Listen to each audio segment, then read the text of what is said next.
오늘은 기적, 신비, 예언, 구원은 왜 필요한가를 설명해 보려고 합니다. 오늘 내용은 아주 충격적입니다. 하지만 어디까지나 비종교인을 위한 영상입니다. 지금부터 하는 모든 말은 오로지 비종교인을 위한 표현이라는 점 명심해 주시면 좋겠습니다. 다시 말해 지금부터 나올 내용은 기적, 신비, 예언, 구원이 있느냐 없느냐를 증명하는 내용이 아닙니다. 철저하게 기적, 신비, 예언, 구원이 별 쓰잘데기 없는 망상이라는 관점에서 시작해 그래도 세상에 왜 필요한지를 조금이라도 이해시키고자 합니다. 자, 기적, 신비, 믿으면 구원받는다. 여러분은 이런 이야기를 당연히 안 믿을 겁니다. 왜냐? 시대가 바뀌었으니까요. 제가 지난번에 썼던 예시인데 한 번 더 말해보겠습니다. 최근 수십 년 인터넷이 발달하고 스마트폰이 생겨나면서 딸깍 한 번으로 마술 트릭, 초자연 현상의 진실을 알 수 있게 되었습니다. 최근 한 방송 프로그램에서 소개됐던 만지면 찌릿찌릿 신비로운 힘이 느껴지던 바위는 사실 근처 냉동창고의 누전 때문에 생겨난 현상이었습니다. 투탕카멘의 저주, 미라의 저주는 사실 대부분은 자연적인 원인으로 설명 가능한 현상이었습니다.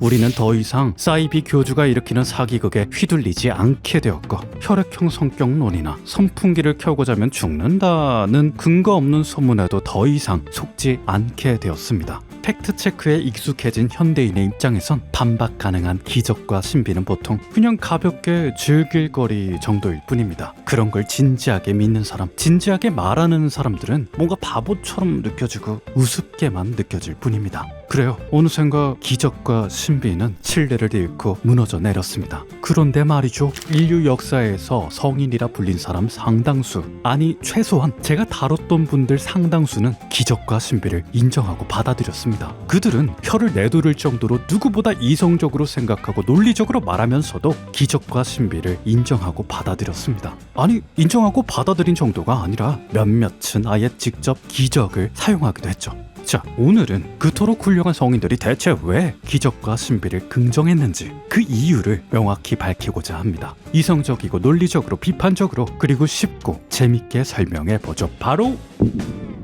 원효를 통해서요. 원효 시리즈를 안 본 분도 괜찮습니다. 모두가 이해할 수 있도록 표현하겠습니다. 때는 혼란스러웠던 삼국통일시대, 해골물 사건으로 깨달음을 얻은 원효는 당나라 유학을 포기하고 고국으로 돌아왔습니다. 그리고 원효는 일평생 글을 쓰며 소름 돋는 논리로 서로 다른 주장들을 정리하고 하나로 묶어주었죠. 여기까지는 다들 들어본 얘기죠. 그런데 이때부터 원효는요, 종교적 권위를 내세우는 동시에 불교의 기적, 신비, 예언, 구원, 믿음을 널리 알리고 가르치기 시작했습니다. 그러고는 동시에 길바닥에서 광대처럼 노래를 부르고 춤을 추며 사람들의 이목을 끌었죠. 그러면서 이렇게 말했습니다. 아미타 부처만 믿으면 죽었을 때 부처님 나라에서 태어난다. 나무 아미탑을 10번만 외우면 극락에서 다시 태어날 수 있다. 다들 함께 서방세계로 가자. 그렇습니다. 원효는요, 정토, 믿어서 깨끗한 땅 갑시다. 다시 말해 원효는 믿어서 구원받읍시다의 선구자였습니다. 아니, 정토의 원조, 정토의 아버지라고 해도 무방합니다. 원효는 아미타뿐 아니라 미륵에도 엄청난 영향을 끼쳤거든요. 잠깐, 대체 뭔 소린가 싶죠? 지금부터는 불교의 기초 상식을 빠르게 알려드리겠습니다. 불교의 정토는 크게 아미타 부처와 미륵 부처로 나뉩니다. 아미타 부처는 뭐냐? 믿으면 죽어서 부처님 나라 간다 입니다. 구체적으로는요, 나무 아미타불을 외치기만 하면 극락 간다, 구원받는다, 이런 개념이죠. 미륵 부처는 뭐냐? 믿으면 세상을 구원하러 온다 입니다. 구체적으로는요, 미륵불이 언젠가 천국에서 내려와 세상을 구원해줄 것이니 믿고 기다려라. 믿고 기다리면 이 땅에 부처님 나라가 세워진다, 이런 개념입니다. 아주 쉽죠? 또한 보시다시피 두 부처 개념이 서로 부딪히기 때문에 보통은 두 부처를 다 믿지는 않습니다. 둘 중 하나만 믿죠. 절에 가더라도 열의 9은 아미타불상과 미륵불상을 따로 모시고요. 자, 그런데 제가 뭐라고 말씀드렸죠? 원효 대사는요, 한반도에서 정토를 퍼뜨린 1등 공신, 아니 한반도 정토의 실질적 창시자이자 완성자로 평가받습니다. 그러면 솔직하게 말해봅시다. 솔직히 이건 좀 아닌데 싶죠? 아니, 불교는 지혜를 알려주는 깊이 있는 가르침 아니었습니까? 그런데 믿기만 하면 구원받는다고요? 이거 되게 좀 그런데요? 그리고요, 원효도 굉장히 실망스럽습니다. 처음 들었을 땐 엄청 훌륭한 분인 줄만 알았는데요. 이런 식의 종교를 처음 퍼뜨린 원조라니 정말 실망스럽죠. 그리고 이 생각은 1400년 전 사람들도 똑같이 했습니다. 반일만 하는 까막눈 백성들에겐 원효는 곧 숭배의 대상이 되었지만 원효는 스님과 귀족들의 비웃음과 손가락질을 받아야 했습니다. 교단에서 도망치더니 드디어 정신이 나갔군. 나라가 혼란스러우니 미치광이가 되었구만. 논리와 설득을 가장 중요시하던 당대 불교는 원효를 두고 기적, 신비, 예언, 구원을 외치는 사이비, 이상한 사람으로 취급했습니다. 하지만 기이한 일이죠. 시간이 흐르면 흐를수록 점점 스님과 귀족과 학자 그리고 왕까지 원효의 글을 읽고 큰 감동을 받기 시작했습니다. 사람들은 보잘것없던 원효를 구름처럼 따랐습니다. 원효의 명성은 한반도, 아니 동아시아 구석구석까지 퍼져나갔습니다. 원효는 동아시아 전체에서 아주 많이 존경받았습니다. 저번에도 말씀드렸죠. 원효는 한중일 불교의 역사상 한 번도 없었을 정도의 최고의 대우를 받았습니다. 동아시아 스님들은 부처의 가르침을 공부하듯 원효의 가르침을 공부했습니다. 소수 종포로만 여겨져 밀려나 있던 아미타불과 정토는 원효가 나타난 이후로 불교에 녹아들었습니다. 아니, 이렇게만 표현할 수 없죠. 불교는 변했습니다. 원효가 퍼뜨린 나무 아미타불은 불교 그 자체가 되었습니다. 자, 인트로에서 설명한 것과 완전히 똑같은 상황이죠. 그렇다면 원효는 대체 왜 한반도에 믿으면 구원받는다는 생각을 퍼뜨렸을까요? 그리고 대체 어떻게 사람들을 설득했을까요? 정말 다행히게도 지금껏 문화유산, 골동품으로 여겨져 왔던 원효의 글에 그 이유가 아주 구체적으로 남아 있었습니다. 불교의 핵심 중에는 근기라는 개념이 있습니다. 근기가 무엇이냐? 쉽게 말해서 어떤 내용을 배우고 이해할 수 있는 그릇의 크기입니다. 사람마다 내미는 그릇의 크기가 각자 다르다는 비유죠. 소주잔을 가져온 사람에게는 푸짐한 밥상을 차려주면 안 됩니다. 아무리 노력해도 소주잔에는 푸짐한 한 끼 식사를 다 담을 수 없어요. 오히려 다 담으려고 억지를 부리다 보면 잔이 넘치거나 깨져버리는 법이죠. 잔을 들고 온 사람도 실망만 할 테고요. 역시 부처는 뜬구름 잡는구만. 하지만 불교의 매력이 무엇이다? 개개인마다 근기가 다르다. 즉 사람마다 가져온 그릇의 크기가 다르다는 팩트를 기본으로 깔고 가기 때문입니다. 부처는 항상 상대방 그릇의 크기를 확인하고 그릇 크기에 맞춰서 맞춤형 진리를 담아주었죠. 즉 부처는 소주잔 하나만 가져온 사람에겐 가장 맛있는 반찬 한 점만 떼어주거나 기존 음식을 어레인지해서 초미니 한상 차림을 내놨습니다. 그런데요, 문득 이런 생각이 드실 수도 있겠습니다. 와, 근데 그건 사람 무시하는 거 아닌가? 왜 멋대로 내 그릇을 판단하지? 그릇이라는 비유가 경우에 따라선 기분 나쁘게 들리거나 오해를 살 수도 있으니까요. 물론 머리가 좋냐 나쁘냐에 따라 그릇의 크기가 달라집니다. 이건 부정할 수 없는 사실입니다. 지능은 그릇의 크기를 결정하는 여러 가지 이유 중 하나예요. 그러나 가장 중요하진 않습니다. 제일 중요한 건 뭐냐? 관심도입니다. 신뢰도입니다. 세상에서 제일 똑똑한 사람일지언정 부처에게 관심이 적거나 부처에게 신뢰가 낮다면요, 그 사람은 달랑 소주잔 하나만 가져와서 함 줘보소 맛만 보게 말할 겁니다. 당연해요. 반면 뭐 부처님이 오셨다고? 부처에게 관심과 신뢰가 높은 사람은 전 재산을 털어서라도 최대한 큰 그릇을 준비하겠죠. 얼추 이해가 되셨죠? 그럼 이제 같은 말을 다르게 설명해 보겠습니다. 우리는 각자 다른 환경에서 각자 다르게 자랍니다. 각자가 다른 재능과 다른 관심사를 가집니다. 실제로 오늘날 우리 사회를 유지해주는 가장 중요한 힘이 다양성입니다. 우리는 서로 다르기 때문에 나는 이거, 얘는 저거, 걔는 그거, 각자 역할을 각자 맡을 수 있죠. 나는 내 역할 하나만 신경 써도 다른 사람들이 알아서 각자의 역할을 해주기 때문에 세상이 잘 굴러가는 것입니다. 하지만 한정된 노력과 한정된 시간 속에서 모두가 같은 걸 들여다본다면 소는 누가 키우겠습니까? 이건 분명한 진실이고 팩트입니다. 당연히 사람마다 관심사가 다를 수밖에 없습니다. 그리고 반드시 달라야만 합니다. 부처는 이 사실을 알기 때문에 왜 내가 준비한 푸짐 밥상 다 안 먹어줘? 라고 답답해하지 않았던 거예요. 부처는 그저 상대가 가져온 그릇의 크기만을 보고 최선을 다했을 뿐이죠. 자, 그렇다면 이쯤에서 용어를 정리해 봅시다. 믿음으로 구원받는다는 신앙이 정토, 특정 가르침을 받아들일 그릇의 크기가 근기입니다. 근기는 크기에 따라 상, 중, 하로 나누는 게 일반적이죠. 이해가 되셨죠? 그러면 이제 원효의 다음 문장도 깔끔하게 납득할 수 있을 겁니다. 정토는 중근기와 하근기 중생을 위한 것이다.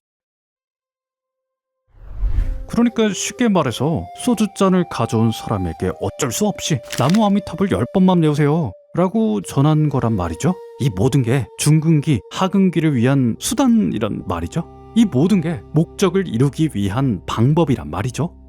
정확합니다. 실제로 불교에서 믿음만큼 쉬운 가르침은 없습니다. 믿는다는 선언만 해도 구원받는다니, 어렵게만 느껴졌던 가르침이 이렇게 쉽고 간단했다니. 실제로 원효를 만난 신라 사람들은 관심도 없던 불교에 너도 나도 관심을 쏟기 시작했습니다. 거리마다 나도 이제 부처님 믿어 라고 외치는 사람들로 가득 찼습니다. 소수의 신라 귀족들만 믿던 불교가 사상 처음으로 온 나라에 퍼져나갔습니다. 온 나라 사람들이 난생 처음으로 부처님이라는 이름을 일상에서 자연스럽게 부르기 시작했습니다.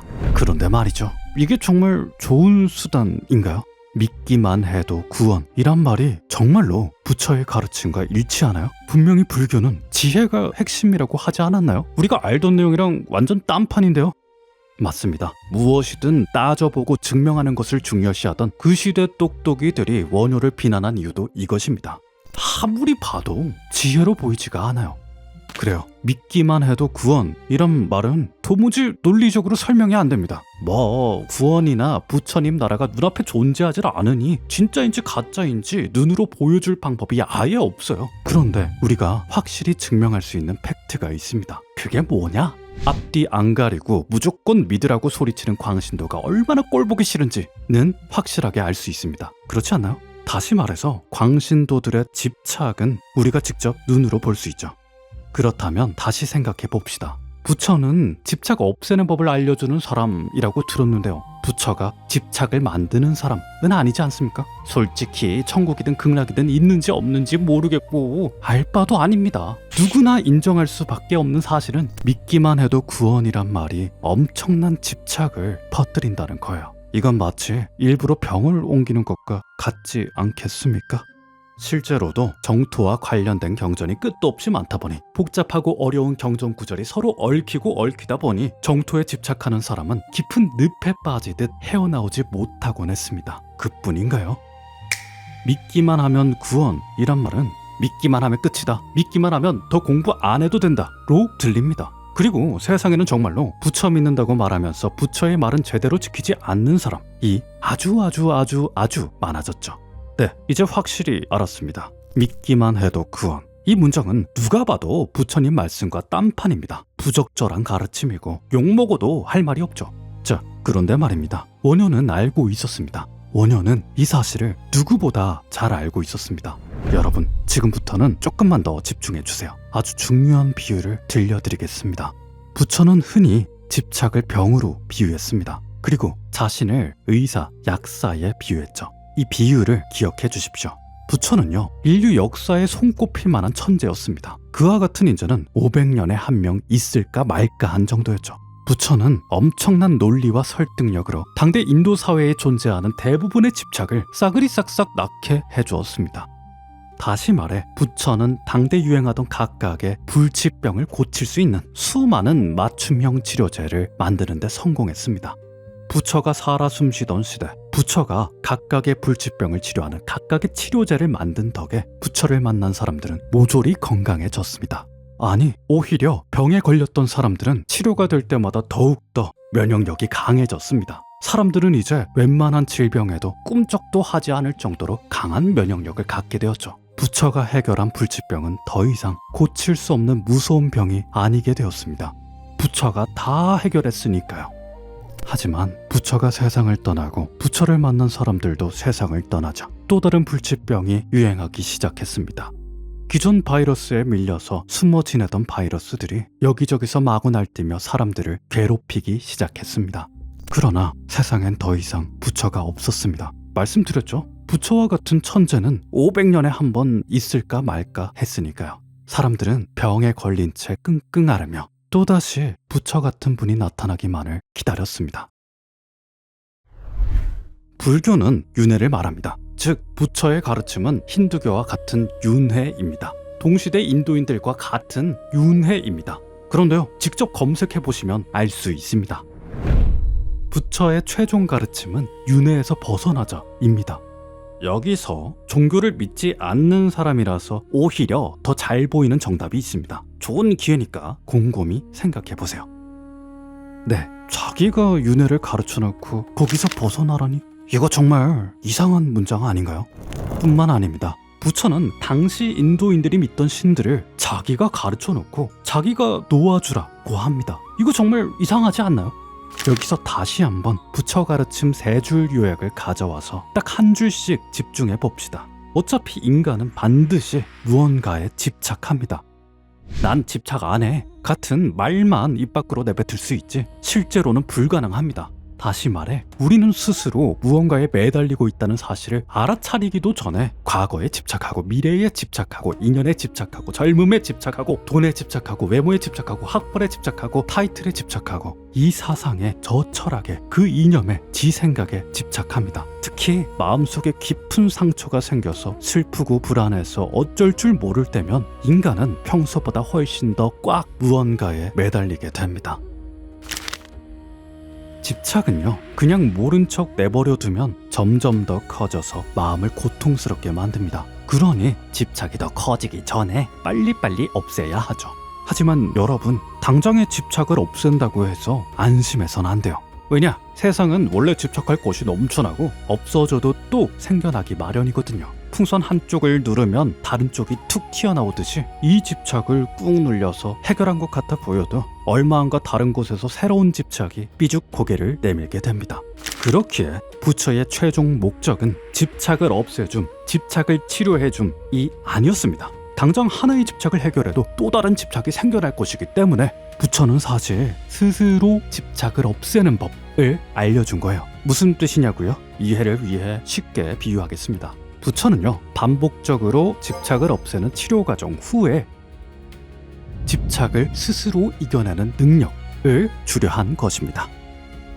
좋습니다. 자, 이제 다시 원효로 돌아와 봅시다. 원효는요, 정토, 즉 천국 가고 싶다는 마음이 집착이 되기도 한다는 사실을 이미 알고 있었습니다. 네, 이미 알고 있었습니다. 오히려 그렇기 때문에 정토를 퍼뜨렸죠. 비유하자면 원효는 불치병의 환자들을 찾아갔습니다. 그리고 더 전염성 강한 바이러스를 퍼뜨려서 원래 환자들이 앓던 나쁜 병들을 싹 밀어내 버렸습니다. 원효는 사람들이 뭐라고 욕을 하든 다 받아내기로 결심했습니다. 오히려 스스로를 손가락질 당해도 싼 놈으로 여겼습니다. 하지만 원효는 그렇게 해야만 했습니다. 드물게도 그 병은 치료제가 있기 때문입니다. 즉 부처가 이미 해결한 병이었기 때문입니다. 원효가 퍼뜨린 어둠은 태양이 뜨면 사라지는 것이었습니다.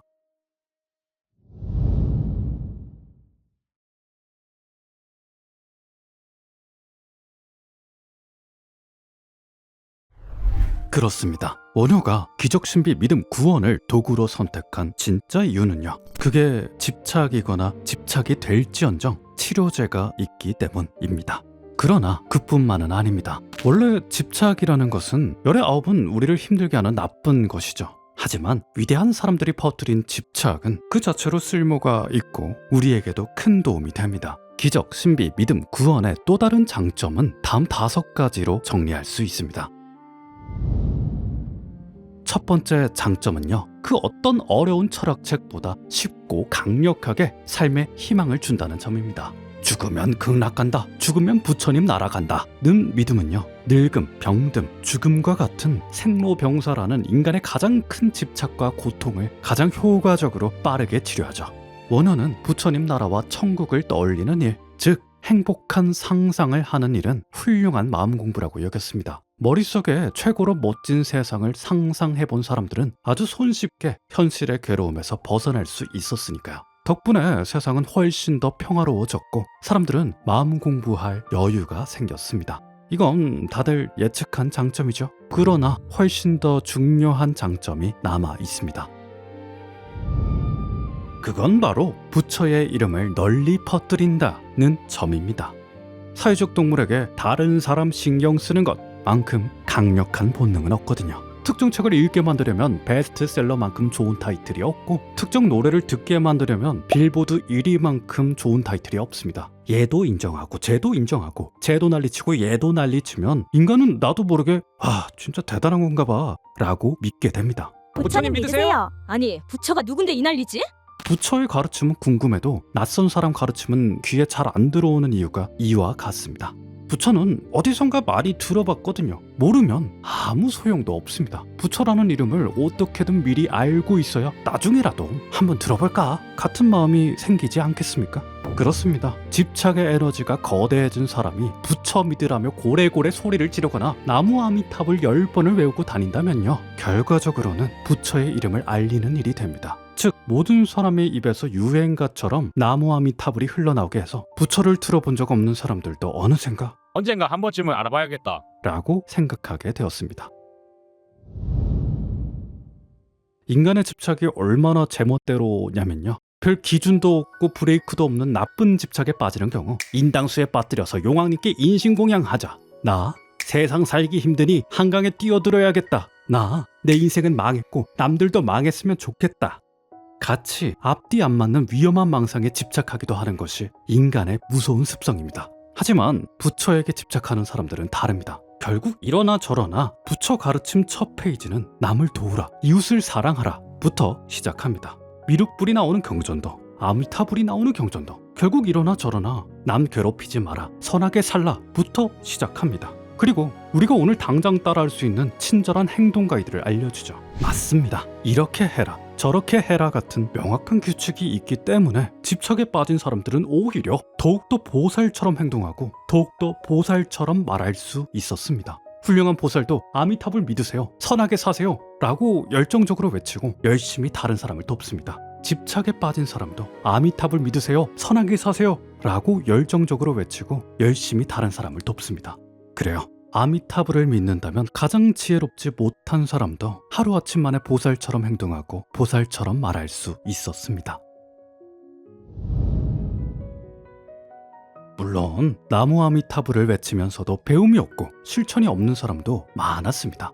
지혜 없이 입으로만 착한 척하는 기분 나쁜 위선자들도 많이 생겨났습니다. 네, 보살을 흉내내는 것만으로는 금방 미천이 드러나고 말죠. 겉으로 이러니 저러니 해도 그 본질은 집착하는 사람이기 때문입니다. 하지만 이런 사람은 진짜 공부하는 사람들의 마음을 뜨겁게 달구는 장작이 되어주고 논란이 되어줬습니다. 아니 부처님 말씀은 그거 아니라고. 결국 이러나 저러나 부처의 가르침은 부처를 닮는 것, 완전한 깨달음이 목적입니다. 미륵불이 나오는 경전도, 아미타불이 나오는 경전도 부처 닮는 일을 목표로 삼지 않는다면 그거 가짜 믿음이야 라며 확실한 기준을 세워뒀습니다. 이렇다 보니 위선자들은 진짜와 가짜를 구별하게 만드는 오답노트이자 정신이 번쩍 들게 하는 도파민이 되어졌습니다. 다시 말해서 사람들이 진리를 더 공부할 수 있도록 돕고 난 절대로 저렇게 안 돼야지 하며 더 열심히 마음을 닫게 만드는 엔진이 되어졌죠. 위대한 글에는 겉뜻과 속뜻이 함께 적혀져 있다. 원효는요, 항상 위대한 말 뒤에는 숨겨진 뜻이 함께 있다, 겉뜻과 속뜻을 함께 찾아라 고 말해왔습니다. 즉 원효는 항상 비유를 강조했습니다. 예를 들어서 십념은요, 겉으로는 나무 아미타불을 10번 부르기를 뜻하는 말입니다. 그러나 속으로는 10가지 위대한 마음을 되짚기라는 뜻이죠. 이렇듯 원효가 비유를 사랑한 덕분에 들을 사람은 듣고 안 들을 사람은 안 듣게 되었습니다. 다시 말해보겠습니다. 근기가 낮은 사람은요, 우선은 겉으로 드러난 것만 가져가며 믿음을 키울 수 있었습니다. 근기가 높은 사람은요, 겉으로 드러난 것 너머의 숨겨진 보물을 함께 찾아내며 지혜를 키울 수 있었죠. 원효는 똑같은 장소에서 똑같은 말을 하며 하나의 개념을 가르쳤지만 근기가 낮은 사람부터 높은 사람까지, 마음 공부가 처음인 사람부터 깊이 공부한 사람까지 모두 사람들은 각자의 근기에 맞게, 각자의 이해에 맞게 각자의 깨달음을 얻어갈 수 있었습니다. 더 나아가 근기가 낮은 사람은 나도 언젠가는 비밀을 풀고 싶어 라며 조금씩 더 깊은 공부를 향해 나아가게 되었죠. 이처럼 원효는 사람마다 가져온 그릇의 크기가 다르다는 현실을 부정하지 않았습니다.